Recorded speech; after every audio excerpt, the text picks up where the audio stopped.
pwede daw sa 200. Sabi niya. May market din talaga yung replica. Gawin ko na 300. Sige. 300 pesos? Ah, 200 na. Ano Replica! yun? Nakalagay lang pala eh! Nakalagay lang pala replica yun! Replica lang pala!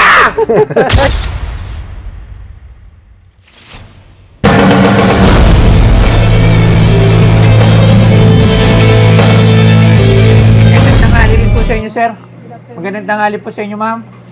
Ano pa pangalan nila? Mario Q. Javier Jr. sir. Mario. Q. Javier Jr. Taga saan po si Mario? Kayong Tarsa sir. Kenta Rizal. Kasama niyo po si Mrs.? Apo. Ano yung dahil niyo sa amin? The First Companions. Wow!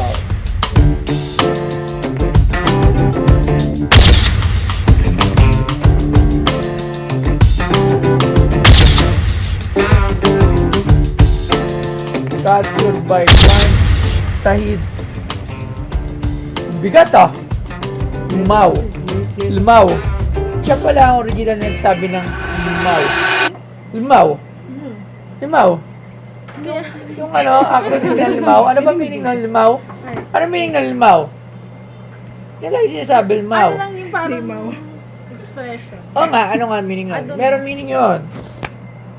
Bali may dedicated siya sa likod. Hindi ko lang alam. Bigat ah. Mabigat. Sculpture po kasi siya. Oh, Yan bigat, po yung grabe. sa likod. Ang bigat niya. Ang liit niya lang pero ang bigat niya. Oh. May dedicated lang po siya. Juan Sahid Imao is a trailblazer in the field of sculpture. That being of sculpture in a traditional form. Wow, naging 10 outstanding young person siya sa buong mundo noong 2006. Ayan o. Lagay mo pala yung mic, sir. Lagay mo pala ito dyan. Sige pa sir. Ayan.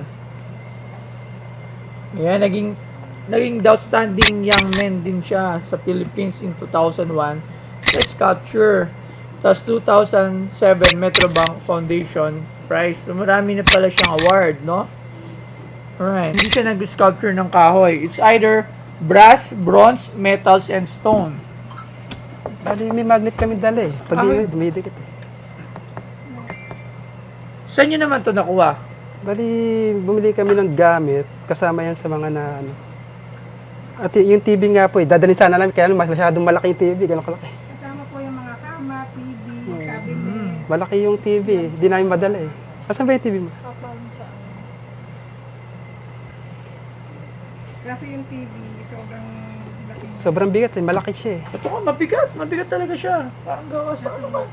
Ano siya, mataas siya, ganyan. Ito po yung TV. Parang yung... Kasama po yan sa mga ano. Ah, yung mga unang TV na malalaki. Yes. Nabibili po ba ito? Ha? Na, Hindi, kalat lang yan. Yan yung malalaking TV na nakatayo. Yung may sarili na siyang... Alam, may TV kami ganyan kasi nung bata ako. Kaya dadalhin malaki na- TV namin nung bata kami. Malaki nga. Malaki siya, mga 650, mga ganun. Dati Malaki. nakatayo siya. Yan. Hindi namin Pag madali. mga OFW dati, mga ganyan yung TV. So, hindi lang. Magkano mo naman ito binibenta? May napagtanungan ka na ba regarding this? Bigat ah!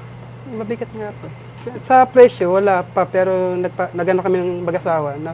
Nag-usap kami mag-asawa. Baka pwede daw sa 200. Sabi niya. Gawin ko na 300. Sige. 300 pesos? Ano ba? 200 na lang? Hindi po. 200,000. Actually, hindi ko alam pa paano ito ipa-price kasi wala tayong expert when it comes to sculpture at mga ganitong art. Meron tayong tinatawagan at meron din tayong pinupuntahan para dito. At doon ko itatanong to. Pero sa ngayon kasi hindi ko nga alam kung saan siya gawa. Wala rin siya nakalagay dito eh. Sculpture ba yung... Ito.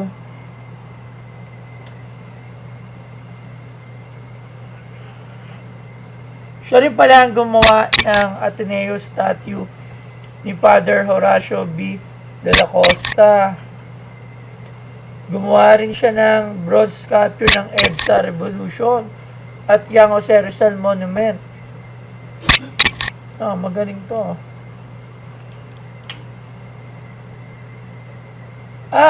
Maraming kopya nito. Hindi pala to isa.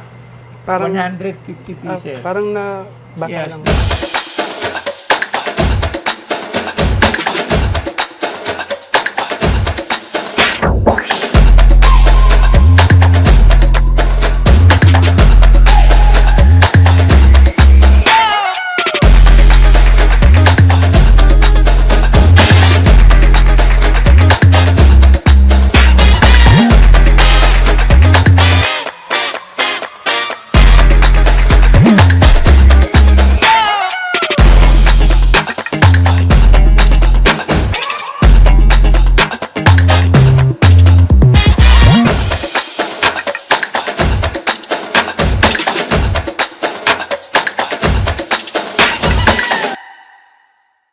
Yes, nabasa ko doon. So, for sure, hindi to preparation ng 200,000. Kasi ang isang art, pagka madami siya, ito was parang mass release na rin yan. Sa isang art, ang 100 pieces na artwork, hindi na siya consider na ganun ka valuable, pero not to the point na yung parang isang piraso lang, 5 piraso.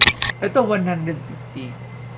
Alright, so hindi ko siya mapipresyohan kasi yung presyo nyo is 200,000.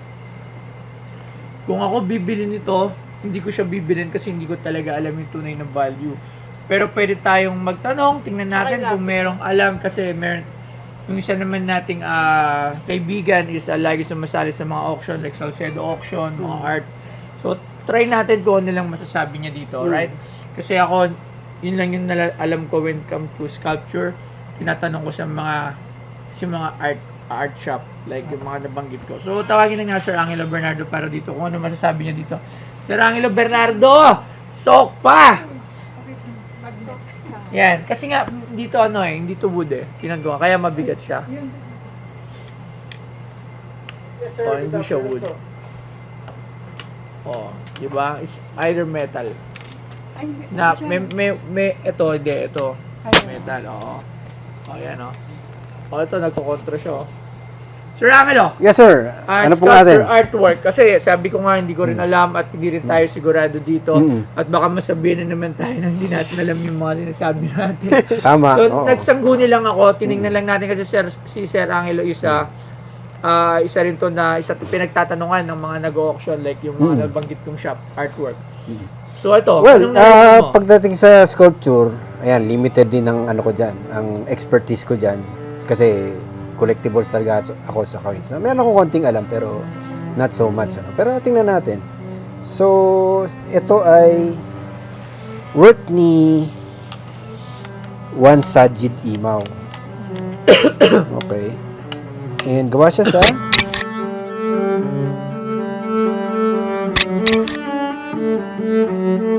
bakal siya. Bakal. May bakal, merong portion na hindi bakal, merong portion na hindi bakal. So, tingnan natin kung ayan, So, si Juan Sajid, kasama siya sa 10 outstanding young people noong 2006 in the world. And, paano ba masasabi ko dito?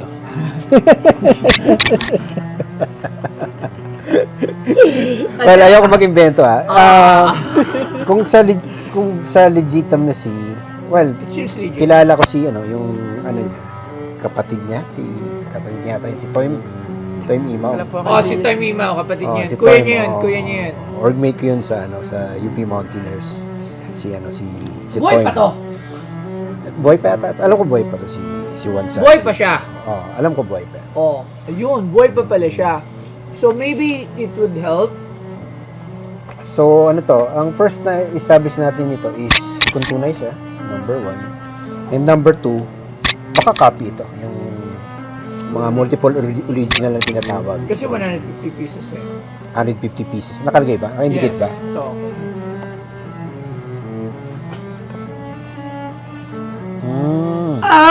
Ateneo. Nakalagay lang pala Nakalagay na pala replica yun. The first companion artwork yung holding is a replica of the replica lang pala Replica lang pala!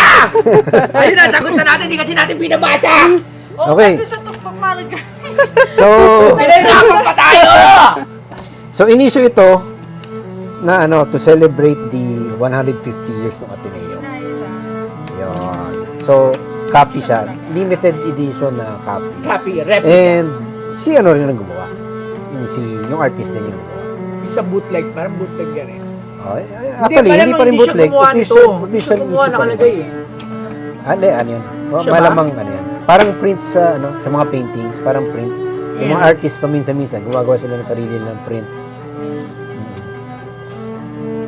So, ano yan? para sa atin eh. Ayun Para sa Ateneo, commemorate class donation. This is, the class donation.